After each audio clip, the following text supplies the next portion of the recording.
With me again, Oded Revivi and Ashraf Al-Ajrami. Mr. Revivi, I know that you were in the room really when this issue was discussed and hammered out on the issue of the time frame.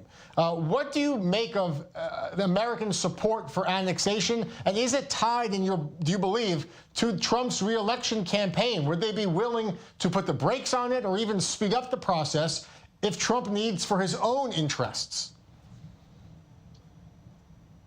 You could phrase the question in that way. You can also look at it in a slightly different way.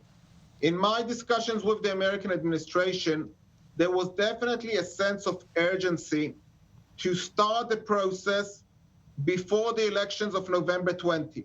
Now, some could interpret it as an interest to actually influence the elections in the United States. Others might say, and that is what I heard by the American administration, is because nobody can guarantee what will be the results in November 2020. They wanted to make sure that looking after the interests of the State of Israel, this process began way before the elections. Are you concerned that if annexation begins, the international community may shift its focus to a one-state solution, that they may be a renewed push even from other regional partners perhaps about citizenship and extending full rights, and the issue of a one-state paradigm may become the new reality? I have a hard time thinking that that's where the international community is going to go, mainly because there are very clear voices from the Palestinian side who are determining and want self-determination. If the international community adopts the line that you have suggested, that won't give the Palestinian people what they're really after. So I can't see that really developing into something meaningful. Interesting. Ashraf, I want to ask about the back half of the Trump peace plan. It does call for, and it does offer tremendous financial support for, an eventual sovereign Palestinian state. That seems like a very good thing, no? I don't think so. The American plan doesn't offer a sovereign state for Palestinians, even not a state, a viable state. I think this is like the Swiss cheese.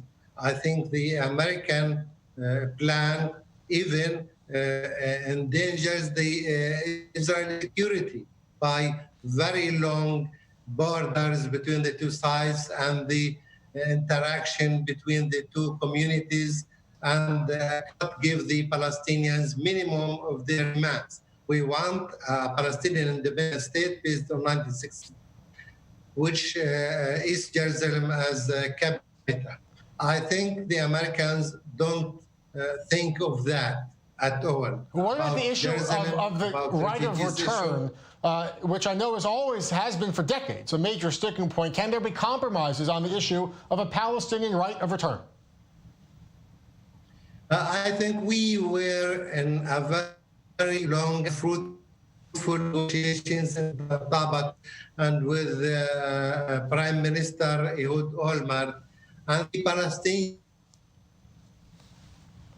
We're having a connection issue we're having a connection issue with Mr. Al-Ajrami, a little bit of a spotty internet there. We'll leave the conversation there. Mr. Al-Ajrami, Mr. Revivi, both gentlemen, thank you so much for your perspective on this issue. Great to have you on Zoom In.